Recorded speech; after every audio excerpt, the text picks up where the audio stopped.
Je suis quelqu'un de timide et de très nerveuse en fait.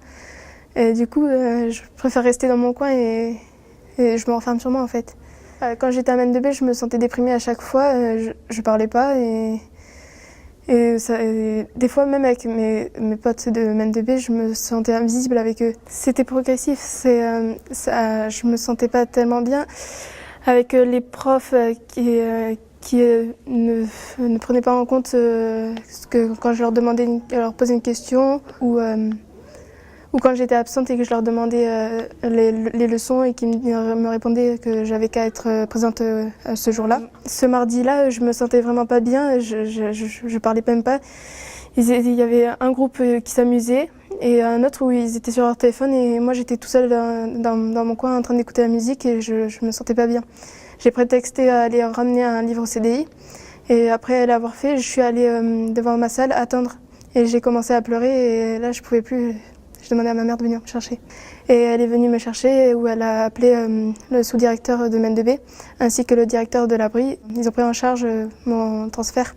Alors dans ce genre de situation, alors déjà on est prévenu par l'établissement d'origine de la situation et savoir si on est prêt, si on a la capacité d'accueillir l'élève. On reçoit les personnes pour écouter un petit peu, les attendre, pourquoi il y a un changement d'établissement. Puisque dans le cas de Capucine, par exemple, ça peut paraître étonnant, c'était courant avril, début avril. Comment se fait-il qu'une élève qui est dans un établissement scolaire demande à changer d'établissement au mois d'avril? Donc je lui ai demandé qu'est-ce qui posait difficulté au lycée où était précédemment. Elle m'a dit je me sens pas visible. Donc je lui ai demandé de développer, de mettre des mots. Donc j'ai un peu plus compris quoi.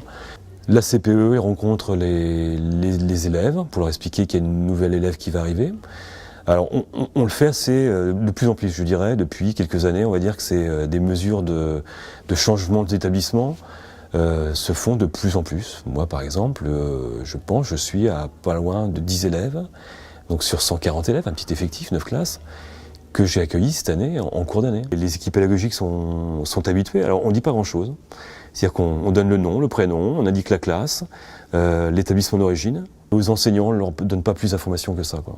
Je pense que c'est important que des élèves y arrivent de manière un petit peu vierge, un petit peu libre. On essaye en fait que l'élève qu'on va accueillir se projette le mieux possible pour ne pas davantage la mettre en difficulté. On la laisse s'intégrer normalement dans l'emploi du temps, lui remet l'emploi du temps, et puis de manière à ce qu'elle suive une scolarité, qu'elle revienne au lycée, parce que je suppose qu'il y a eu des absences au lycée précédent, qu'elle essaye déjà par elle-même de reconsidérer, de revivre sa scolarité normale, quoi. On lui donne une autre chance de changer d'établissement et elle sait si elle a des difficultés, qu'elle peut nous alerter et trouver des solutions avec elle, quoi.